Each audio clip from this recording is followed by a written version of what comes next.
morning, this is Talia MK at CXO 2.0 Conference 2024 Dubai, and we have with us Mr. Ayub Shaikh. He is CEO for Holistic Consulting, and he has been awarded at CXO 2.0 Conference as a visionary. First of all, congratulations and welcome to be here. What is Holistic? Holistica. What is Holistica? Holistica is we're a tech recruitment demystified company. So essentially Okay. what we do is we demystify technology, not just for the recruitment industry, but essentially any large organization that really needs to understand this crazy landscape of technology that we're in at the moment. So especially now. So all emerging technologies, but also the fundamentals. So we just make sure that people speak about technology with confidence. Okay. So when you say technology, every other day there's a new technology coming Exactly. out. So how your company is keeping tabs on it? Like how is it? It's a very difficult job to do. It really is. And so we have to keep our finger on the pulse of what is going on. I mean, one of the great thing is that me and my team, we're passionate about technology anyway. I write about it, we film about it, we talk about it.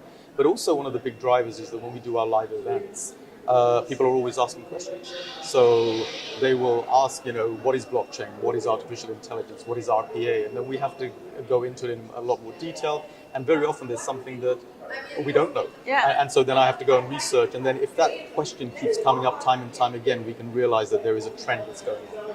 But what are the what are your source of resources or source? Our myriad of resources. So I'll go to, we will go to the other newsletters that we're tapped into, but we will keep our fingers on the news feeds. We will speak to experts. So essentially, that's my That's passion. like old school learning. It's old school learning. That's It's always the amazing. best. Yeah. The problem we have at the moment, in fact, this is an endemic problem within society at the moment, is that the AI is just creating so much vanilla content. Yes. And so you have to be there to kind of create real content and create the humanized content. And so one of the things that is a challenge now is kind of making sure that the content you put forward is something that's been properly researched, it's been looked at, it takes time, it takes absorption. When you say when you go around the country, people have. I know the technologies are same, and the new emerging technologies or the buzzwords are the same. Yes. But every country development is very different. Yes. So when you deal with different places like countries or even continents or however your company works, what are the challenges you face and what are the first pointers you keep in mind before reaching out to a country? It's a really good point. I mean, so this is a kind of a geo issue in terms of how is Europe taking on certain technologies. And in actual fact, the weird thing here is that what we would class as up-and-coming countries are the ones that actually are the first absorption points of new technology. So they'll be the first movers on the latest technology.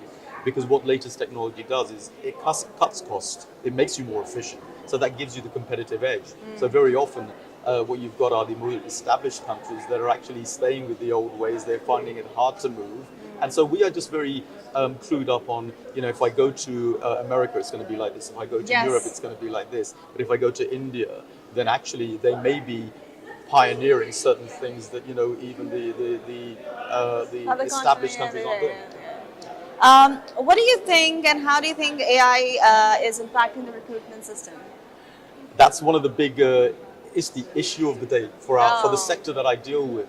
It's called human resources, but what is the human part of human resources anymore? Because actually artificial intelligence is just sweeping the board. Exactly. So if everything in the process from candidate screening to even advertising your job now is being done automatically through AI.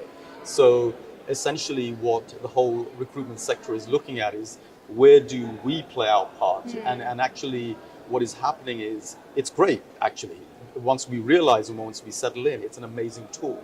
So essentially you use artificial intelligence to streamline your process, but actually what we need to do is now become much more talent experts. So it's essentially advising the client, advising the candidate, and putting our own human element within the entire process. But the process will become faster, slicker, smoother for all three parties, the recruiter, the candidate, and the client. Okay.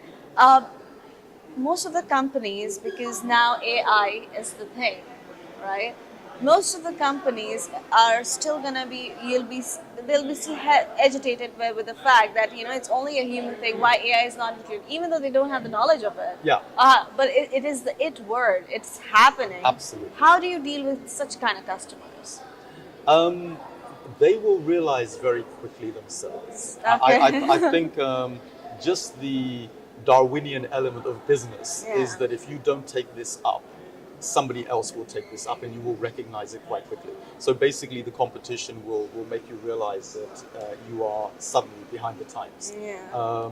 And actually I think everyone is asking themselves anyway, that how is automation, AI impacting our sector? Yeah. And if you're not doing that, if you're not asking yourself that question, then that's going to be a critical element to your Yeah, business. because it is important. I believe that AI will be there. We're gonna advance in our technology. That's your area. That's your love. That's right. what you present. Yeah, But but they're not always everyone. yeah, exactly. Yeah. But that's not all. Human beings need their own emotional touch when it comes to making decisions. I was just having a conversation like that now in terms of, well, this event here, it's not done by AI, it's done by humans. And so at the end of the day, there will be a sector where, we need to network, we need to speak to Yes, each other, we yes. need the human element. And, whether it's going to your doctor or doing the recruitment process, there is going to be the human element, Yeah. which actually makes the whole thing perfect. Yeah. You recently won a Best Training Company award at Illumai. Yeah. How did that happen? How does that feel? That was just awesome. That was literally before I flew out to Dubai. Oh. There was the award ceremony, and we found out. So I had to quickly go on camera and receive the award. But the Alumi is our LMS system. They're the platform that we run our online training academy. Okay. So that's we've got thousands of people on there globally using our training academy. But the one thing we realized, especially since last year, is it can't just be about me on camera. And suddenly we're using podcasts, AI-driven podcasts. We've got content going on there. The content is now delivered in YouTube-style shorts and TikTok-type, deliveries. And so it's much more exciting, especially for the new audience. They love all this new way of working. And so we have been using more and more innovative technologies to bring the content to the audience. And it's just done very well. So Illumi invited us to attend they didn't tell us we won. They just invited us to attend the award. So you winning this, like just won an award, and you're here again winning an award. It's- How it's just does been it feel? It's a great week. How does fantastic. it feel to receiving No, awards here and it's a there? complete privilege. It's been To fantastic. be recognized in a field where AI is almost taking over everything, and to be recognized in a field where human touch and you have that specific quality. Before you go ahead of telling me about it, tell me when you deal with as you said, you London and all of those places. How do you see the market difference, UAE and Europe side? Well, one of the reasons I was really excited to come to Dubai again is I think we would just have more and more of a presence in the Middle East, actually. Yeah. And that's just, I think, because of the geopolitical nature of what's going on. There is just so much vibe and energy out here. Yeah. Because also, like if you look at Saudi, the major infrastructure projects that are going on, there's just, frankly speaking, a lot more money being spent Yeah, here, yeah. and people are much more creative and innovative at the moment, and it's just nice to tap in. So Europe will always be our key market, but I think it would be nice to explore the whole Middle East. I've always loved the area anyway, so we will have a presence here as well. That's real good. So as you've received awards and you are here, you are the one who tell everybody and teach everybody. Tell us, how is your experience with CX 2.0? Oh, it's amazing. I mean, from I've been dealing with the invitation since last year, and Okay. all the way through, it's been wonderful. I didn't realize it would be on this scale, so it's awesome to be part of it, and especially here in Dubai. But also, the whole setup has been excellent. No, I really enjoyed it actually. I'm looking forward to seeing some of the panel discussions as well. Thank you so much for your time. Absolutely. As you said, AI is going to be there. We have to adopt the changes which are coming in, but be old school a little bit. Go meet people, learn, interact, so that you can grow as a person. And on that note, be kind, keep smiling, avoid using plastic and wastage of water. This is Talia MK signing off. Thank you.